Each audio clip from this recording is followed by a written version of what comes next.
Well, welcome to our channel Mispronounced Adventures. My name's Alex, and on this channel I'm usually cold. I've just seen how ridiculous this icicle looks. It's not kind of extremely cold. -31.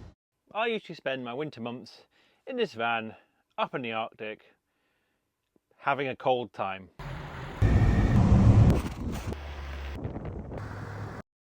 And in my summer months I spend leading expeditions overseas, where I am warm. Sometimes very warm.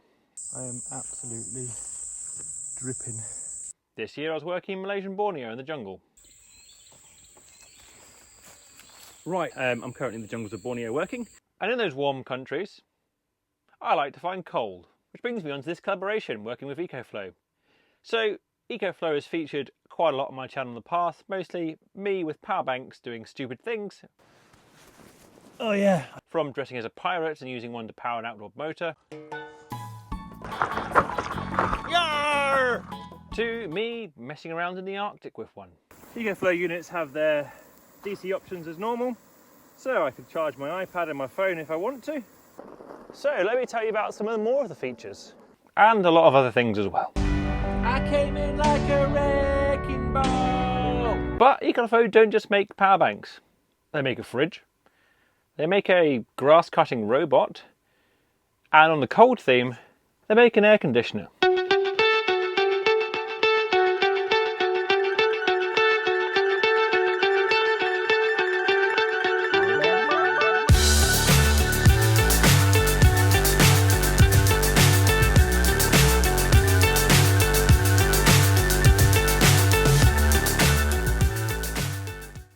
The EcoFlow Wave 2.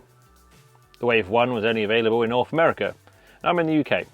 But it's not just an air conditioner, it doesn't just make cold, it also makes heat as well. It's a heater. And it can be used in fan mode. But I'm not going to show you or review the ability for this air conditioner to make cold. Many other channels do that, and if I'm honest, I think that's really specific to the environment you use it in. This unit is meant to be portable and kind of diverse. It's a portable air conditioner from rooftop tents, normal tents and campervans. And there's a whole host of different things which are going to affect how well you call that environment. But what should be consistent is power consumption.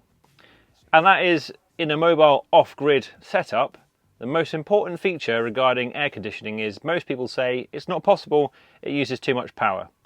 So let's see how much power this really uses and how you can use it. So, quick look at the anatomy. You've got your conditioned air out, cold if you're on air conditioner mode, hot if you're on heating mode, or air if you're on fan mode. That air comes in there, comes out there. It's also a removable filter, so you can clean it. Screen on top with your controls to use it, although you do have the app as well. And on the back,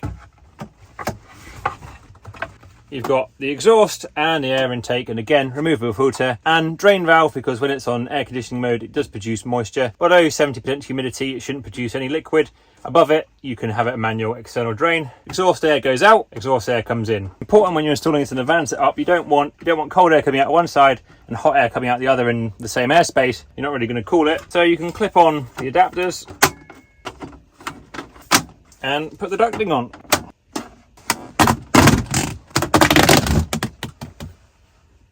If you did want to have the unit outside of the space you were cooling, you could use the front adapter for that and vent that into the area you wanted to cool. Right, quick facts and figures about the Wave 2.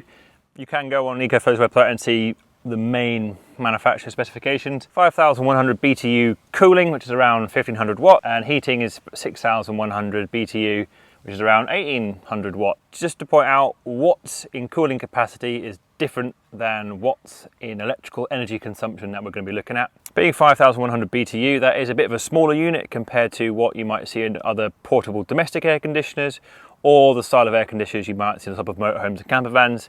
They can be about 8,000 to 11,000 BTU, while this is only 5. So it will have hopefully less energy consumption than those larger units. How do you power it? Can you run it off 12 volt? Yes and no, not really. There's a few main ways you can run this unit. One, you can plug it into the 3-pin socket. I have 240 volt European edition. It's got a fixed power lead. I think the North American ones have a removable power lead. So you can plug it into AC, be that the inverter in your van or a normal wall socket. You can run it off DC behind the port, behind a panel, using an XT60 connector, which can be 12 volt or 24 volt up to 8 amps, or it can take up to 400 watts via solar, but you can't really use that to run the air conditioning or heating mode. It's just not powerful enough. Right, quick solar test. I currently have the Wave 2 plugged in on a 800 watt solar array I put at my parents' house. That's bringing around 600 watts at the minute, but you can only get fan mode. If you try and go for AC cooling mode, you could use a power bank, for instance the Delta 2, and the battery cable. This is an XT150 cable, connects into the slot in the side of the Delta 2 or some of the other bigger power banks EcoFlow make, and into the side of the unit. Or it can be battery powered with the 1159 watt hour lithium battery, which uses the same port the connection did for the power banks, only the Wave 2 actually clips onto the battery and it's a fixed unit together.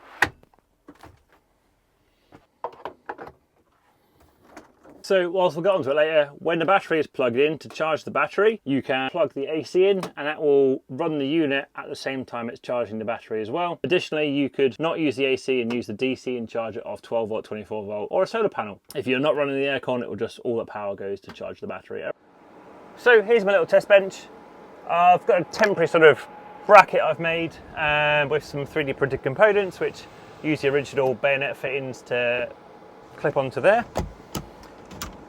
So the main thing I want to test is how much energy the unit uses in a few different modes, and is it any beneficial or more efficient to run it on a particular power source, be that the Wave 2 extra battery, the AC plug or a power bank. And I did some testing last night where I just sat it on the side on the bench, wasn't trying to cool the area, just trying to get a reading of power. And the way you can read the power is on the app. You can see output and input. First test, the Wave 2 extra battery.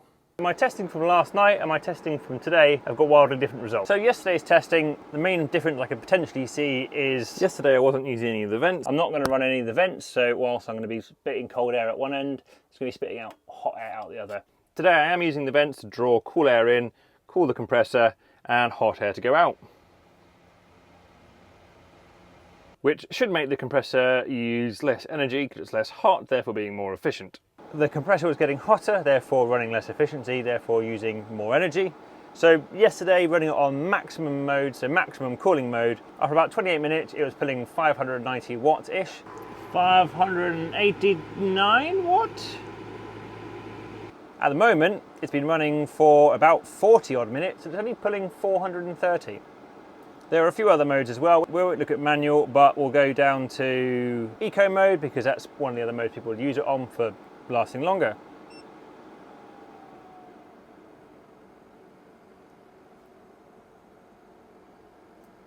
Right, well, we're about 50 minutes on to testing on eco mode and it's only pulling 220 watts. Where it pulled around 250 to 280 watts during the test last night in the van without optimal cooling. So, unsurprisingly, cooling it makes it more efficient. Next up, let's try it on the Delta 2. We'll go for AC first, running through the inverter so I can see an output wattage reading on the front of the unit and on the app as well. And now that's running off AC, we'll just take out the battery connector. Battery connector pulled out, battery's still mounted there, but there's no power going through. It's just running off the AC now. Right, we're about 40 minutes in on running on max, using the inverter on the Delta 2. Same as it's done on the other tests on max mode, it goes to around 250 watt and then it ramps up over time and stays around 430 watts. Pretty similar to what it was doing directly off the battery itself. Right, let's put it on to eco mode and see if eco mode's any more efficient or the same.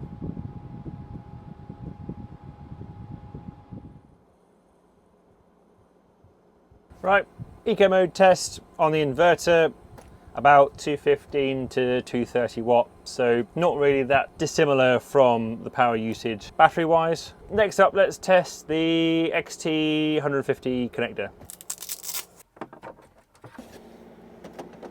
Turn it back on, maximum, and let's leave it half an hour. It now shows the Delta 2 and not the Wave battery. And on the Delta 2 screen, you can see there's an extra battery, although it doesn't seem to show anything's actually going to it. Right, max mode is using around 400, but I've seen 430 watt as well. Let's go put it on to eco mode and see what that stabilizes as. Right, left it a little bit too long. Eco mode has been eco mode, so it's dropped it down to currently 9 watts, running on the fan on low. But before it went down, it was again that sort of just north of 200 watts area. So more or less, regardless of XT150 connector, built-in battery or AC, consumption across all modes is relatively the same. But let's get the results for running on heat mode and we'll put it back onto the battery. Right, and you can see opposite happens when you have it on heating mode, hot air out the front and cold air getting pushed out the exhaust. So energy consumption at the minute is 450 watts. I did see earlier about 550 watt coming out of it on heating mode, and given the last tests, I'm going to assume it's going to be similar across being AC, battery powered or directly off a power bank. So to finish it off, we should probably look at the final option of how much energy does fan use.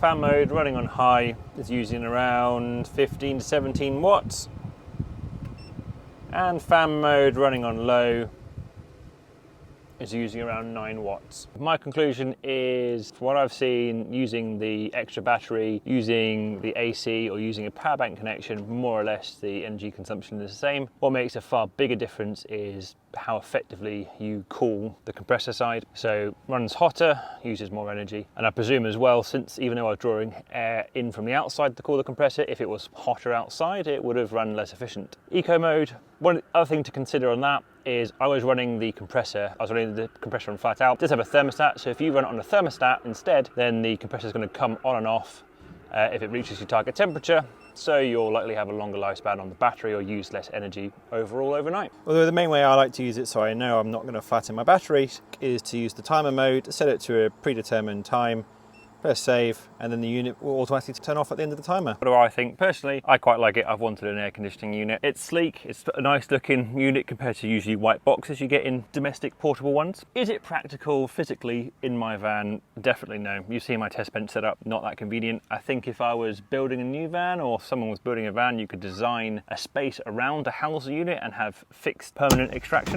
But it's not trying to just be for the van market, it's trying to be for a tent market and be more portable, so it's trying to be the best of every world. But I'm happy with it. It looks sleek, it's got a nice user interface on top, it's got a nice app built in. The energy consumption isn't that high for my larger electrical system.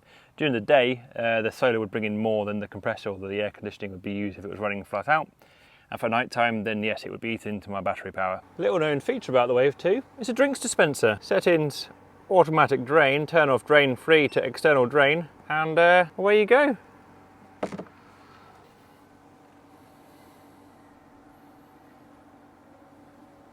Okay, it's not a drinks dispenser, you can turn on external drain feature, so it will then pump out the water which is currently inside the unit from the internal reservoir.